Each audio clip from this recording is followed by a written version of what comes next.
প্রধান উপদেষ্টা মহোদয় আসতে পারেননি, কর্মে ব্যস্ত আছেন।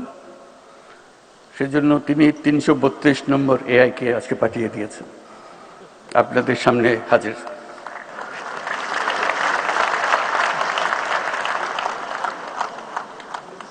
আমি চেষ্টা করব উনি যা বলতে চেয়েছিলেন সেটা আপনাদের কাছে তুলে ধরার জন্য। আশা করি তিনি সন্তুষ্ট হবেন, তার কথাগুলো আমি বলতে পেরেছি। ঢোকার পথে আমি জিজ্ঞেস করেছিলাম শ্রোতাদের মধ্যে আমার মতো এআই কেউ আছে কিনা। এই জন্য জানতে চেয়েছিলাম তাহলে কথা বলতে সুবিধা হবে, আমার কথাগুলো তারা তাড়াতাড়ি বুঝবে। তারা তথ্যটা দিতে পারে নাই, তারা বোধহয় সজাগ ছিল না যে এখানে শ্রোতাদের মধ্যেও এআই থাকতে পারেন, কারণ যাদের তারা প্রতিনিধিত্ব করছেন তারা নানা কারণে আসার সুযোগ পান নাই।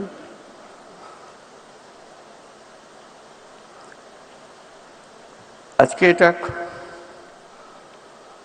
গুরুত্বপূর্ণ সমাবেশ, তাতে কোনো সন্দেহ নাই। দেশের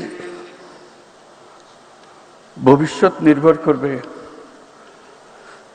এই ধরনের সমাবেশে আমরা কি আলাপ করি, কি চিন্তা করি, ভবিষ্যতের জন্য কি স্বপ্ন দেখি, কিরকম প্রাতিষ্ঠানিক আয়োজন করি তার উপরে। প্রাণ সসের মাখামাখি টেস্ট বার্গারকে করে তোলে আরো ইয়ামি, আরো জোস। প্রাণ সস, সসের বস। কারণ আগামী বিশ্ব সম্পূর্ণ ভিন্ন ধরনের বিশ্ব, যেটা শুরুতেই এর কথা বলে একটু মনে করিয়ে দিলাম। এগুলি বাস্তব হবে, যেগুলো আমরা এখনো চিন্তাও করতে পারছি না, সেগুলি সত্যি হবে, বাস্তব হবে। এবং এর গতি, পরিবর্তনের গতি দ্রুত থেকে দ্রুততর হচ্ছে। এটি হলো ১ নম্বর মেসেজ। আমরা যদি নিজেদের গতি দ্রুত না করি, ওই গতির সঙ্গে নিজেদের সামঞ্জস্য বিধান না করি, কি পরিমাণ দ্রুত গতিতে আমরা পিছিয়ে পড়ব এটা চিন্তাও করা যায়। আজকে ২-৪টা কথা বলে মনে হচ্ছে যে আমরা ওদের তাদের সঙ্গেই আছি, আমরা সঙ্গে নেই,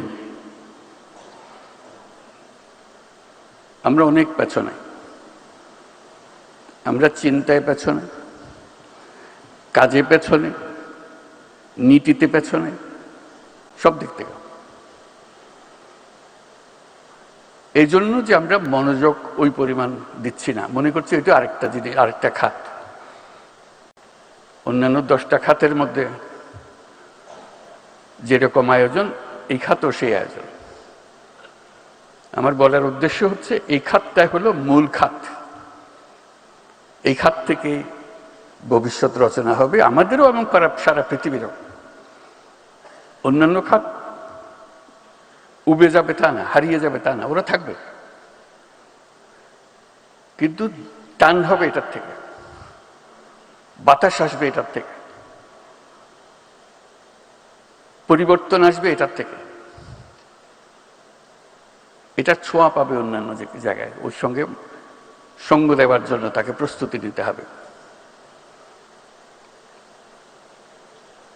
আমরা কোনো দিক থেকে এটার প্রতি সজাগ নই।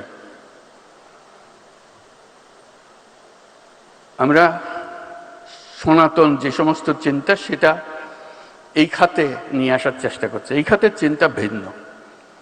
আমি দ্রুত পরিবর্তনের কথা বলছি। একটা পরিবর্তন আপনারা সবাই, আমরা সবাই ওটা অনুভব করি যখন নিজ নিজ পরিবারের দিকে তাকাই, নিজের দিকে তাকাই। আমার অমুক বয়সে আমি কি করছিলাম, আমার এই বয়সে আমার ছেলে বা মেয়ে কি করছে, এটার একটা তুলনা করলে সঙ্গে সঙ্গে আছে। বাচ্চারা যখন এখন হাঁটতে শিখে, সে ফোন খুঁজে, সে জানে এখানে টিপ দিলে তার পছন্দের গান, পছন্দের নাচ এটা আসে, কান্নাকাটি করে। সে একটু একটু হাঁটতে শিখেছে, হাঁটার সময় সে দেয়ালে গিয়ে দাঁড়ায়, দেয়াল টেপে, সে মনে করি ওটা একটা স্ক্রিন, ওটাতে টিপ দিলে একটা কিছু হবে। তার চিন্তাই হচ্ছে ওইভাবে, তার ইশারাতেই কাজ হয়।